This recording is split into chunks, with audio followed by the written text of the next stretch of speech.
Alasan mengapa seseorang melakukan judi online sebenarnya bisa dilatar belakangi oleh beberapa faktor, baik itu internal atau eksternal.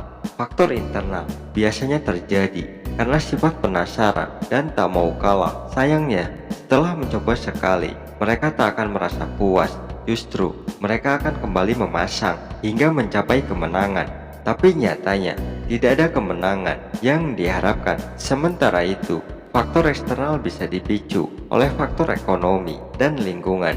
Terkadang, himpitan ekonomi membuat seseorang mencari cara agar bisa mendapat uang banyak dengan mudah. Kemudian, judi online hadir memberikan harapan itu. Terlebih lagi, jika ada teman yang mengiming-imingi keuntungan besar karena ia pernah mencoba, hal itu tentu membuat seseorang tertarik untuk mencoba judi online karena adanya pengaruh lingkungan. Kemudian kita akan bahas siklus judi online. Depo 1, pasti iseng.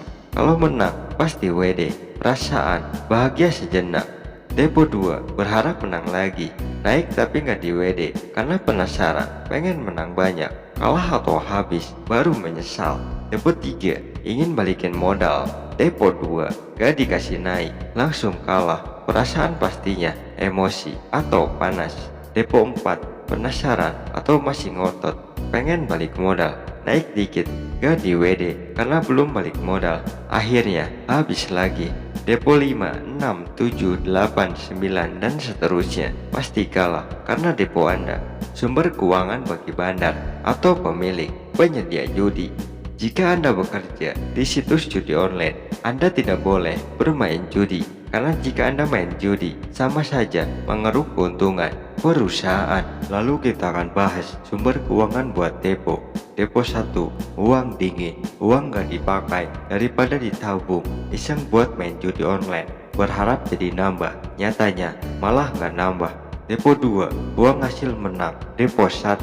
Depo 3, masih uang dingin atau tabungan, masih berharap uang bertambah lagi, nyatanya habis lagi. Depo 4, ketika habis tabungan, uang hasil jual barang atau gadai barang seperti mobil, motor, HP, dan lain-lain.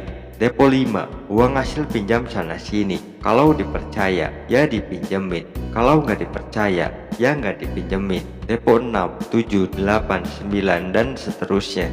Uang panas seperti pinjaman, korupsi, nipu, dan lain-lain. Selanjutnya kita akan bahas efek setelah bermain judi. Ketika menang, bahagia, bangga, semangat membara, pengen cepat main lagi, dan foya-foya. Ketika kalah, gak bisa tidur, bangun tidur pusing, gak nafsu makan, malas bekerja, takut banyak yang menagih, emosian, otak terus berputar. Bagaimana cara mendapatkan uang buat depo? Lalu kita akan bahas hasil akhir semua penjudi. Utang menumpuk, sifat kepercayaan hilang, seperti teman, keluarga, dan rekan kerja. Rumah tangga berantakan, bisnis atau karir hancur, aset hilang, bak ditelan bumi, padahal ulahnya sendiri. Yang terakhir, lebih parah lagi, sampai ada yang mengakhiri hidupnya. Kemudian kita akan bahas isi otak penjudi. Main judi kalau menang, buat bayar hutang. Realitanya, kalau menang, didepoin lagi. Ketika baru kalah dan tidak ada uang buat main lagi, langsung menyesal dan kepikiran tobat. Ada yang langsung tobat juga ketika ada uang lagi. Depo A, kalau menang buat bayar hutang atau siapa tahu balik modal kemarin, tapi hasilnya sudah ketebak, pasti kalah. Ketika ada yang menagih hutang, otak langsung connect ke main judi buat bayarnya, bukan bekerja untuk melunasi hutang. Selanjutnya kita akan bahas cara ampuh berhenti judi online. Tobat dan sesali, lebih mendekatkan diri kepada Tuhan, kepercayaan masing-masing. Hapus m-banking atau patahkan kartu ATM. Jika masih perlu ATM, titipkan kartunya di orang terdekat yang kamu percaya. Pastinya bukan pemain judi.